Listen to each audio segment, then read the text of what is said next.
হরে কৃষ্ণা। ভগবানের উপর বিশ্বাস করে কি কোনো লাভ হয় নাকি? ভগবানের উপর বিশ্বাস করাই তো বৃথা। ভগবানের বিশ্বাস করেও কি লাভ, আর তার সেবা করেও কি লাভ? সেই তো একই দুঃখ পাচ্ছি, একই কষ্ট পাচ্ছি। তাই কি হবে তার প্রতি বিশ্বাস করে? কথায় আছে, বিশ্বাসে মেলায় বস্তু তর্কে বহুদূর। কিন্তু কথাটা কতটা সত্য, চলুন শ্রীরামকৃষ্ণদেবের একটা গল্প আপনাদের শ্রবণ করাই, যার থেকে আমরা ভগবানের প্রতি সেই বিশ্বাসকে জাগিয়ে তুলতে পারবো, জাগ্রত করতে পারবো। দেখুন কতটা শক্তি আছে। বিশ্বাসে মেলায় বস্তু তর্কে বহুদূর, এই কথাটা আমরা অনেকবারই শুনেছি, কিন্তু এই কথার কতটা সত্য তা আজ কাহিনীর মাধ্যমে জানতে পারবো।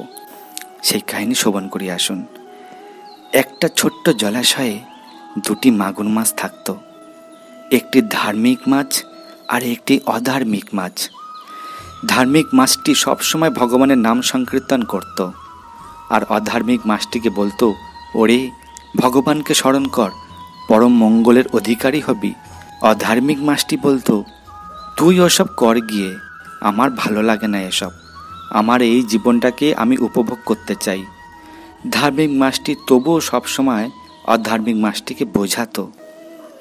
একদিন কিছুটা অনিচ্ছা সত্ত্বেও অধার্মিক মাছটি বলল, ঠিক আছে, তুই যখন এত করে বলছিস, কাল থেকে আমিও তোর সাথে ভগবানের নাম করব। ঠিক বেশ কিছুদিন পর ওই জলাশয়ে জেলেরা মাছ ধরতে আসলো, আর মাছ ধরতে এসে ওই জেলেদের জালেতেই ওই মাগুর মাছ দুটি ধরা পড়ল।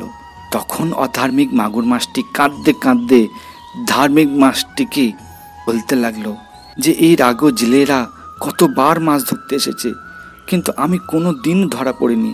আজ আমরা দুজনে একসাথে ধরা পড়লাম। কি হলো তোর ভগবানের নাম জপ করে? তোর ভগবানের নাম করে কি হলো? নাম জপ করার সত্ত্বেও আমরা মৃত্যুমুখে পতিত হলাম। ধার্মিক মাছটি কথাতে অবিচল রইলেন। সে শান্ত হয়ে অধার্মিক মাছটিকে বলল, ওরে বিশ্বাস রাখ ভগবানের প্রতি, তিনি যা করেন মঙ্গলের জন্যই করেন, ভরসা রাখ, তার নাম কর, তিনি দয়াময়, অদ্ভুত তার লীলা। আমরা ক্ষুব্ধ হতে পারি, কিন্তু তুচ্ছ নয় তার কাছে। এদিকে মাছ নিয়ে জেলেরা যে যার ঘরে ফিরে গেল।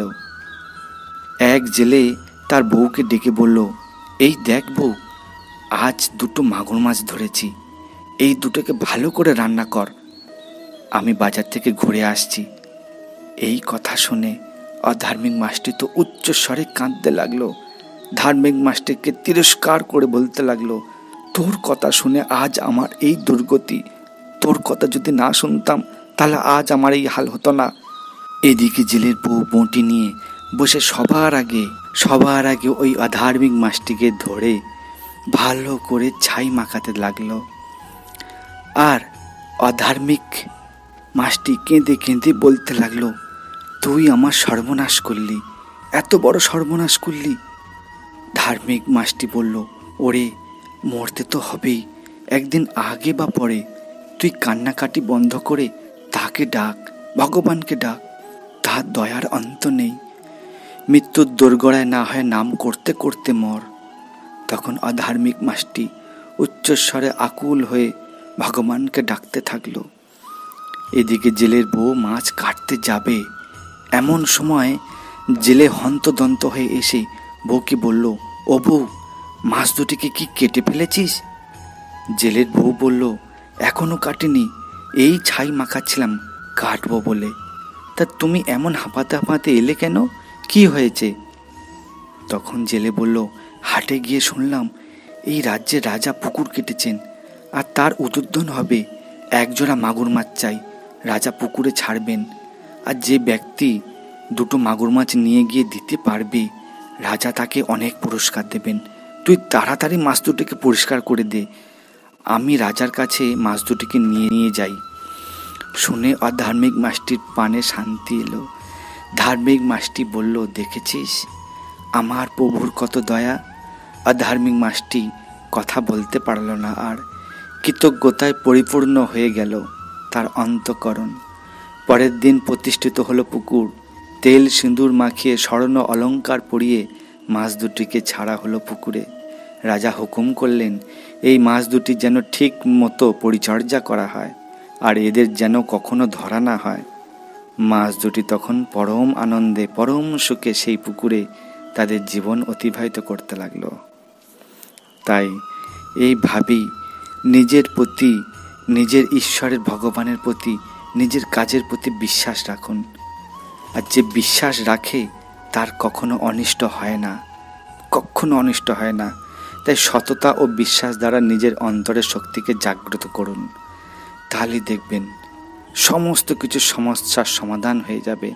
এই বিশ্বাস নামক বস্তু এমন এক শক্তি রয়েছে যা কোনো অস্ত্র নেই যে বিশ্বাস নামক বস্তুকে হারাতে পারে। যদি একবার মনকে জাগ্রত করতে পারেন বিশ্বাস দ্বারা, যে না, ভগবানের চরণে সমর্পণ নেওয়ার মাধ্যমে আমি সমস্ত সমস্যার সমাধান থেকে মুক্ত হতে পারি, কেবল বিশ্বাস রাখতে হবে, তাহলেই ভগবান আপনাকে কৃপা করবেই করবে। তাই কেমন লাগলো এই কাহিনী? যদি ভালো লাগে তাহলে বেশি করে শেয়ার করুন। আর এইরকমই সুন্দর সুন্দর কাহিনী লীলা কথা শুনতে চ্যানেলটাকে অবশ্যই সাবস্ক্রাইব করে রাখুন। দেখা হচ্ছে পরের অন্য কোনো কাহিনী ও লীলা নিয়ে। ভালো থাকবেন, সুস্থ থাকবেন। হরে কৃষ্ণা।